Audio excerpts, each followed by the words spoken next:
morning, children. Who of your parents told you is going to do the children's story today? Did they tell you?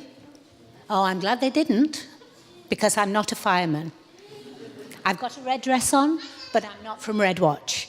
The firemen were supposed to tell you a story today, and they came to church. They were all ready to tell you the story, and then they got an emergency call out. So they have had to go and help someone. We don't know if it's a fire, because sometimes firemen rescue people. They go and help people who have slid in the snow or who've had a crash. So we don't know exactly what they've been to do, but they're going to come back. At the end of this service, they've got some things that they want to give out to you. So hopefully, if they finish with their emergency, they're going to come back. So I'm going to tell you a story. I had to think very quickly of a story about an emergency service. Now, tell me some of the emergency services. We know fire is one of them. What else is? Police, yeah? Ambulance. Any others? Fire engines, yes. Firemen. Any others? Helicopters, rescue. Okay, I'm going to tell you a story. And I want you at the end of the story to tell me which emergency services were able to, were in my story. Now, many of you know that we have a camp in South England and in North England that children can go to in the summer, a summer camp. Now, I want to tell you about a summer camp in North England. It's called a place called Adventist. And it was a camp where there were lots and lots of young people. And there was a rule in the camp. And the camp was, you must not climb the rocks by the sea, because the tide comes in and you can be cut off. Now, it was fun at Aberdaron. It wasn't very far to the sea, 5-minute walk. And you were by the sea, and there was lots of sand, and there were small rocks that you could climb, but behind there were high rocks.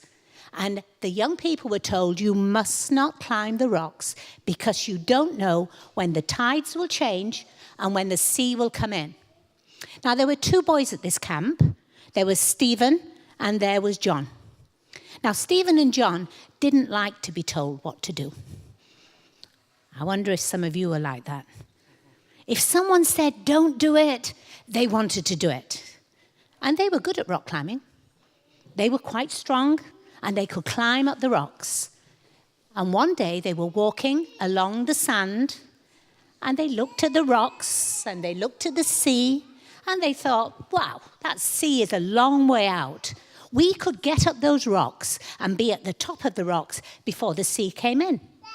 And even if the sea came in, it doesn't matter. If we're halfway up, we can finish climbing, and we can get to the top.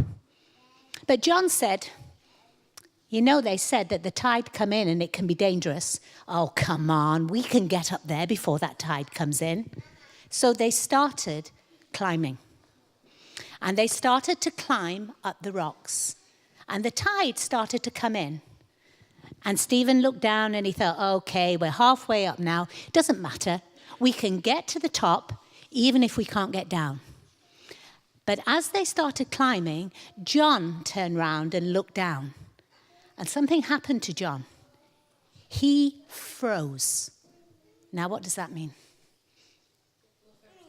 Yeah, he couldn't go up. He couldn't come down. Suddenly, he realized how high up he was. And he got scared. And he was so scared that he couldn't go up and he couldn't go down. And Stephen kept saying to him, come on, John, one more step up. But he couldn't move. He had frozen. There were some people on the beach, and they could see the tide coming in, and they saw these 2 boys stuck on the rocks. So they phoned the emergency services. And someone was walking along the beach from the camp, and they recognized the 2 boys on the camp, from the camp up on the rocks. So they phoned the camp, and they said, we've got 2 boys stuck on the rock. Now, Pastor Clee and I were at the camp, and we were in the kitchen when the call came in. Now, fortunately, we had a man at the camp called Eric, and he was a rock climber. So he said, quick. He got his rope and we jumped in his car and we drove as fast as we could, but we had to go along the cliff path. Remember, I told you it took 5 minutes to get to the beach walking, but it took 10, 15 minutes to get to the beach, to the top of the rocks when you drove. And we drove as fast as we could. And we knew by this time the tide would be in. And as we stopped at the top of the rocks, and Eric got his rope, and we started running towards the top of the cliff, we heard this sound. It was so noisy. It was coming across the sea. What do you think it was? A helicopter, yeah? Air Sea Rescue. Someone had phoned them, and the helicopter started to come across the sea. By this time, Eric had put a rope around himself, and he had gone down the rocks to where John was frozen. And he said to John, come on, I've got a rope, I can help you. And slowly, he started to get him up the cliff. By this time, Stephen was at the top. The helicopter came. I have never seen a helicopter so low. We were standing on the cliff, and this helicopter came. And the noise and the wind from the rotor blades was all around us. And he looked down, and he could see that Eric had got the rope and was helping John up. And he shouted down, everything all right? And we said, yes. So he waved to us, and off he went. And John came to the top of the rocks. That's what our emergency services do. When you need them, they are there. And we are so lucky in this country that we've got our police, our fire, our ambulance, and our air sea rescue. Now, do you think when John and Stephen in the future were told, don't do something, do you think they listened? Yeah. When you're told not to do something, is it because we want to spoil your fun?